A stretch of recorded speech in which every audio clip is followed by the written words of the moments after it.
Speaker, and I'd like to give kudos to my colleague for that very powerful statement that he made. Mr. Speaker,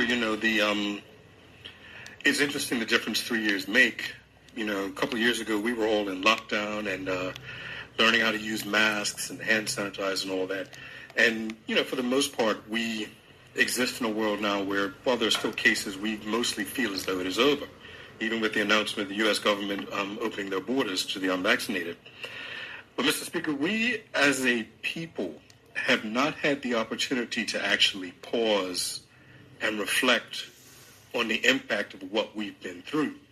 I mean, to our credit, we kept moving. We kept moving. We did what we had to do.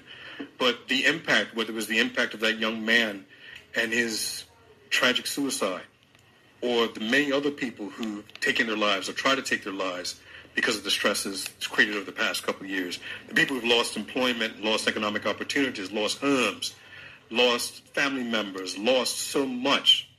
We haven't really taken time to really acknowledge that. We just kept moving. And so one of the things I think, we got through that pandemic, and I'm not going to give the cliches of, Bermudians always come together when it's a storm or when it's a crisis, but I am going to say this: there is a lot of disillusionment, disenchantment, disengagement, disappointment in our community today. And a lot of our people are looking for some hope. And I've had some time to reflect on this, Mr. Speaker. There are problems that are in our community right now post-COVID that are man-made. There are some that are beyond our control. But I think that each of us, whether you hold elective office or not, whether you aspire to elected office or not, have an obligation to do a little more, to be more compassionate to each other, because there are a lot of Bermudians are very proud people. A person who is struggling to figure out how they're going to pay the next bill may never show it. But a lot of us in our community are quietly carrying that pain. So the one thing I would ask each of us to start considering and thinking more about is being a little bit more patient, compassionate, and understanding with each other, because we're all carrying crosses people don't see.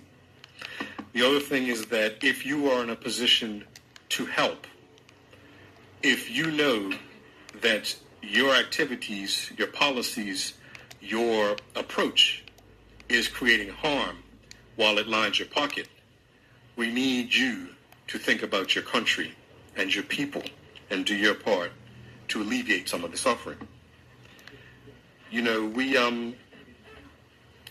We have, so many of our people have become disconnected from each other.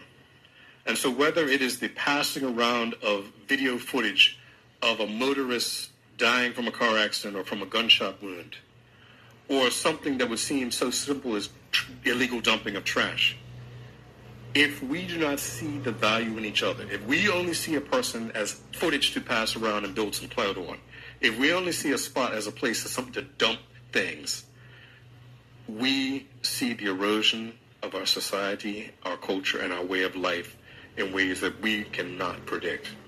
And so we need to be a little bit more compassionate, a little bit more understanding, but also try and be more seeing of the humanity in each of us.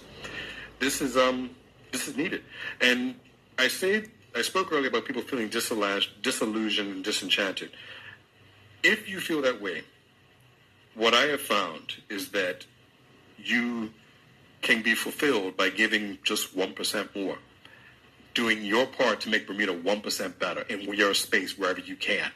Because that's what we need right now. If we had just 20% of our population giving 20% more, giving 1% more, giving away the notions of greed and selfishness, giving away the notions of looking down on each other and discriminating each other, we'd be in a much better place. But we've been through a lot, and I think we sometimes don't give each other enough credit for what we have been through.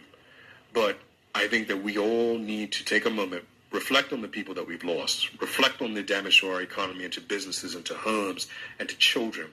There have been some studies overseas dealing with the impact of remote learning on children who are in primary school. There have been analysis of people in other jurisdictions who are now using credit cards to extend their monthly payments and to keep their lights on, to do different things like that. These are all happening in our country. It's not just in other countries. And so as a government, there are some things that are coming that I'm very excited to see in terms of helping to provide relief to our people. Very excited to see, and I'm looking forward to seeing them become reality. But now, in the interim, each of us has a role to play in making this country better. And we can't abdicate that responsibility. We absolutely cannot, because too many people are suffering. Thank you, Mr. Speaker.